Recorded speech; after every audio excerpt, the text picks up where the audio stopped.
And after the look, all right. He writes a letter to a friend when he's about 17 years old. And I don't know if you can probably see all this or not, but I'll make sure I read it all to you so you can, understand what he's saying. He says, "You ask me my religious views. You know, I think that I believe in no religion. There is absolutely no proof for any of them. And from a philosophical standpoint, Christianity is not even the best. All religions, that is, all mythologies, to give them their proper name, are merely man's own invention. Christ as much as Loki."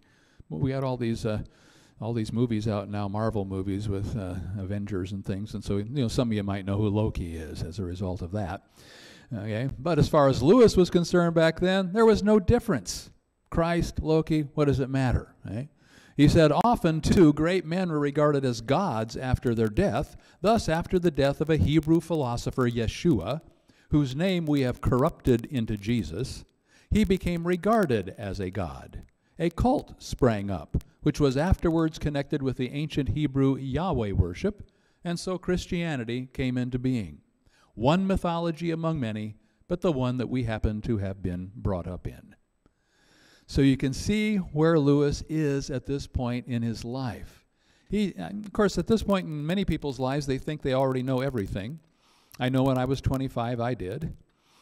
I knew everything then, and I backtracked a little bit ever since then, and had to kind of go follow a little bit different paths in my thinking as a result.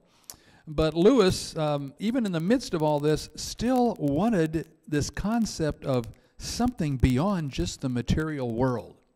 There had to be something. So he was kind of battling inside himself. There was the logical side of him. Everything had to be proved rationally. And then there was this spiritual, imaginative side of him, which he loved various kinds of stories and, dragons and fairies and fairyland and all this kind of thing, all right? And so he was trying to struggle as to figure out where he really was and try to make these two come together somehow. How do you reconcile these two things? And then Lewis one day is at the train station, and he's looking for a book to read, and he comes across a book written by a man by the name of George MacDonald, and the book was called Phantastes.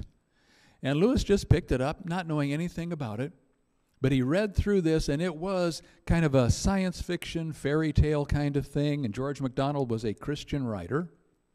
And Lewis just really loved this. In fact, he said what it did was it baptized my imagination, okay?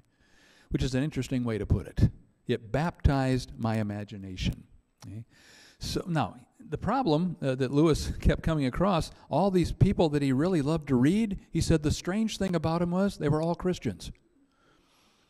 They seemed to have more depth than anybody else, but he kept resisting this. Okay? World War I comes along. He's Irish. He really doesn't have to go into the war, but he decides to join anyway. And he has a good friend by the name of Paddy Moore. Here we can see Lewis as he looked as a cadet as he goes into World War I. And they made a pledge to each other. They said, if one of us dies in this war and the other one survives, we will take care of each other's parent that's left. Of course, Lewis had a father. Paddy Moore had a mother. His father had died. In this war, Paddy Moore died. And Lewis kept his word and actually took care of Paddy Moore's mother for the rest of her life, which lasted until 1951.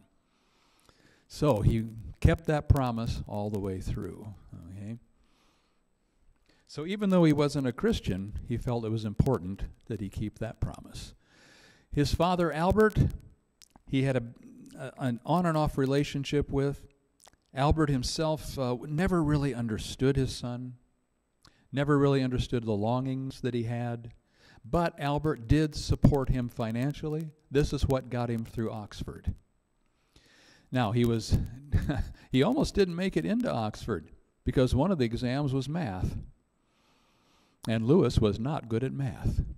Okay, now, I can identify with that. I was really good with math whenever I was